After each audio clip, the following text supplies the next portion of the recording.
A falta de espazo no propio colexio para a creación dun comedor atopou no edificio multiusos de Vilanova unha solución. Este espazo, que ata agora era empregado polos xubilados, pasará a ser o lugar no que xanten os pequenos. Ya está todo, además, el otro día visitamos las instalaciones, una vez marchó ya aquí el Club de Jubilados con la directora del colegio, que nos dijo que en principio le dejásemos, ¿por qué?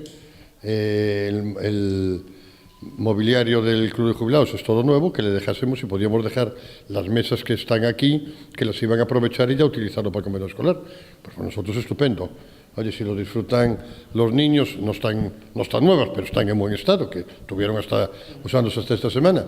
Y con eso, pues el AMPA se ahorra dinero. Estímase que 50 alumnos serán usuarios deste novo servizo que comezará a partir do 1 de outubro. A AMPA do colexio xa contratou un catering para prestar o servizo. O espazo, por certo, acaba de quedar baleiro. Os xubilados volveron ao seu lugar habitual despois da reforma cometida nos últimos meses. Nas súas primeiras horas de vida, os usuarios amósanse encantados coas renovadas instalacións.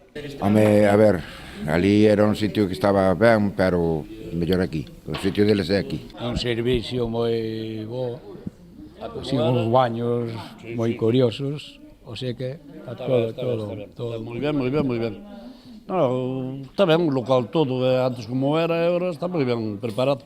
Ademais, o servizo de cafetería deste espazo sairá licitado en breve. Está preparando ahora el pliego, es obligatorio porque había acabado el contrato y entonces hay que hacerlo nuevo. Seguirá de momento el concesionario actual, como en todos los sitios, hasta que se contrate y en un par de meses pues saldrá el concurso y se contratará el nuevo bar.